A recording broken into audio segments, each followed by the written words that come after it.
Mon analyse de ce rassemblement n'aura pas une vision 360 car les chaînes qui devaient retransmettre la deuxième confrontation contre les Comores ont eu des empêchements d'ordre technique. Mais je m'étalerai sur un homme qui est peut-être le game changer de l'aboutissement du jeu ivoirien. Je dis bien peut-être, c'est Sangaré Ibrahim. Mes actes de réflexion porteront essentiellement sur le rôle que Gassé lui donnera au sein du milieu de la Côte d'Ivoire. Sangaré, plus prolifique en tant que milieu relayeur ou sentinelle de circonstances. Les deux matchs qui m'ont poussé à cette réflexion sont ceux face à la Guinée et les Comores, respectivement le 27 septembre 2022 et le 24 mars 2023, qui sont pour moi les matchs les plus aboutis sous l'ère Gassé. Le milieu du PSV Eindhoven a eu pour le coup des fonctions différentes. Il a occupé le poste de sentinelle dans un milieu à 3 en pointe basse. Il a été précis dans la recherche verticale, diagonale et horizontale de ses coéquipiers. Ses orientations de jeu ont cassé les lignes adverses, tout cela couronné par une vitesse d'exécution. J'ai vu un joueur faire majoritairement les bons choix et qui donnait le tempo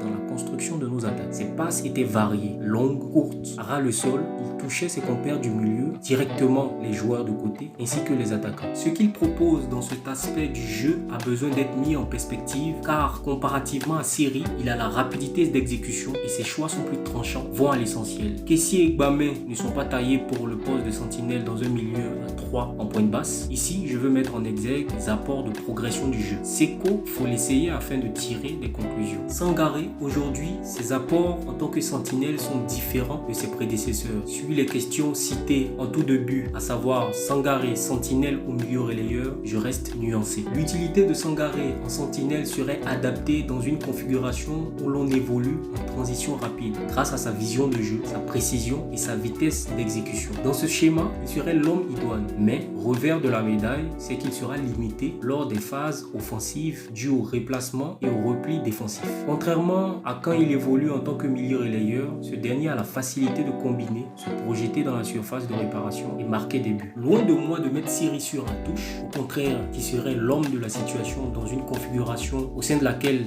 l'adversité a un bloc bas regroupé qui demande de la construction à travers les 1-2, le jeu en triangle fait de créer le déséquilibre. Dans ce registre, Seri en sentinelle et Sangaré en relayeur serait une belle complémentarité. Gassé cantonnera Sangaré en milieu relayeur et Seri reprendra son poste, où on assiste à un passage de flambeau, ce qui revient à dire que les velléités offensives de Sangaré seront revues à la baisse. Chère communauté, l'équipe de Côte d'Ivoire est parée, il faut juste que Gassé décide quoi en faire.